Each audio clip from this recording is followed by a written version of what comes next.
បងប្អូនដឹងអត់ពេលដែលខ្ញុំផុសវីដេអូគឺខ្ញុំមិនចង់សុំអីពីបងប្អូនយើងដែលទស្សនានោះទេសូមត្រឹមតែជួយ like ជួយ share ក៏បានដែរហើយខ្ញុំសូមចែកបុណ្យនៅក្នុងវីដេអូនេះម្នាក់មួយផងចំពោះការជួយលោកយាយនិងអ្នកមីងនៅទីនេះ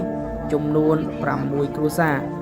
សូមចាត់ពុកម៉ែបងប្អូនកុំវេយតម្លៃមនុស្សតែសម្បកក្រៅទោះបីជាពួកខ្ញុំលេងនៅការតុបតែងម៉ូតូលេងគ្រឿងម៉ូតូប៉ុន្មានប៉ុន្តែពួកខ្ញុំមានទឹកចិត្តណាស់ដើម្បីមកចូលរួមចែកអំណោយចូលរួមធ្វើសប្បុរសធម៌ដើម្បីជួយដល់អ្នកក្រក្រៃខ្ញុំសូមឲ្យពុកម៉ែបងប្អូនពូមីងលើកទឹកចិត្តពួកខ្ញុំផងកុំបំបាក់ទឹកចិត្តពួកខ្ញុំអីខ្ញុំសូមតែប៉ុណ្្នឹងទេព្រោះថាកន្លងមកពូមីងបងប្អូនយើងចែកមិនទាន់ដាច់រវាងក្រុមបង្ហោះម៉ូតូក្រុមក្មេងទំនើងហើយនិងក្រុមធ្វើសប្បុរសធម៌និយាយទៅគិតថាច្រឡំជាមួយនឹងអ្នកលេងម៉ូតូសុទ្ធតែជាក្មេងទំនើងអីចឹងទៅអញ្ចឹងខ្ញុំសូមពូមីងពុកម៉ែបងប្អូនកុំយល់ច្រឡំក្មេងទំនើងបែងចែកឲ្យដាច់ក្មេងទំនើងគឺគាត់ហោះម៉ូតូគាត់ដើរកាប់ចាក់គ្នាអីចឹងទៅអញ្ចឹងនៅក្នុងវីដេអូនេះខ្ញុំសុទ្ធតែជាការធ្វើបុណ្យទាំងអស់ហេតុអ្វីគ្រាន់តែជាការស្រឡាញ់ការតុបតែងម៉ូតូហេតុអ្វីបានជាពួកខ្ញុំត្រូវទទួលពាក្យនេះបងប្អូនបាទទាំងដែលការជួយរបស់ពួកខ្ញុំគឺពេលខ្លះពុកម៉ែមីមីងមិនដែលមើលឃើញពីទង្វើរបស់ពួកខ្ញុំអញ្ចឹងដល់ពេលអញ្ចឹងខ្ញុំក៏បាក់ទឹកចិត្តដែរហើយជំនួយនៃការជួយមួយគ្រួសារទៀតសោតនោះគឺបើសិនជាបានសមាជិកនៃក្រុមម៉ូតូច្រើនរាប់ពាន់នេះអីចឹងទៅក៏ទទួលបានរាប់ពាន់ដុល្លារដែរគឺច្រើនយកតែមែនតែនិយាយថាជួយមួយគ្រួសារបើសិនជានៅខែដែលថាអូគិតថា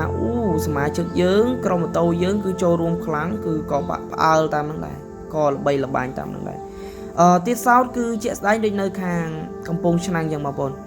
ថវិកាសរុបដែលយើងបានជួយលោកពូនិងអ្នកមីងរហូតទៅដល់$3,000ជាងឯណោះហើយបើនិយាយពីក្រុមម៉ូតូវិញថាជិះឡើងទម្រាបជួរគ្នាឡើងផ្អើលពេញផ្លូវតែម្ដងដោយសារក្រុមម៉ូតូយើងច្រើនចូលរួមច្រើនមែនទែននៅក្នុងថ្ងៃកម្មវិធីសប្បុរសធម៌នៅឯកំពង់ឆ្នាំងនេះ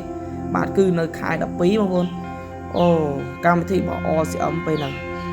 តែដោយសារ RCM មានបញ្ហានិងមានរឿងរ៉ាវតិចតួចក៏បានបែកបាក់ក្រុមពិតជាសោកស្ដាយមែនទែនតែក្នុងនាមខ្ញុំជា admin ខ្ញុំនៅតែចូលរួមសោកស្ដាយដែរនៅក្នុងវីដេអូនេះហើយនិយាយទៅពីចុងក្រោយរបស់ខ្ញុំក៏សូមអរគុណទៅដល់បងទាំងអស់គ្នាមែនទែនដែលបានចូលរួមកម្មវិធីនេះយ៉ាងកុសកខ្ញុំមានតែពាក្យថាអរគុណនិងលើកម្រាមដៃដល់ទេហើយក៏ចូលរួមសោកស្ដាយរបស់ក្រុម RCM មែនទែនបាទដែលពាក់ឯកស្ថានពណ៌ក្រហមនេះហើយនិយាយទៅខ្ញុំនៅតែចងចាំទុកដែរដោយសារអីវាជាស្នាដៃរបស់ខ្ញុំច្រើននៅក្នុងស្នាដៃខ្ញុំច្រើនណាស់បាទហើយនិយាយទៅខ្ញុំក៏សូមអរគុណដល់បងប្អូនយើងដែរព្រោះថាកម្មវិធីសប្បុរសធម៌យើងមានច្រើនបន្តទៀតជាក់ស្ដែងដូចខេត្តព្រះសីហនុបងប្អូនក៏ទទួលបានច្រើនគួរសមដែរទាំង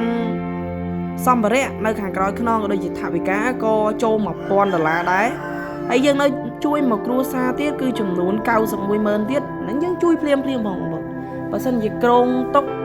យើងក្រុងទុករាប់ខែមកយើងក៏ទទួលបានច្រើនតាមនឹងដែរ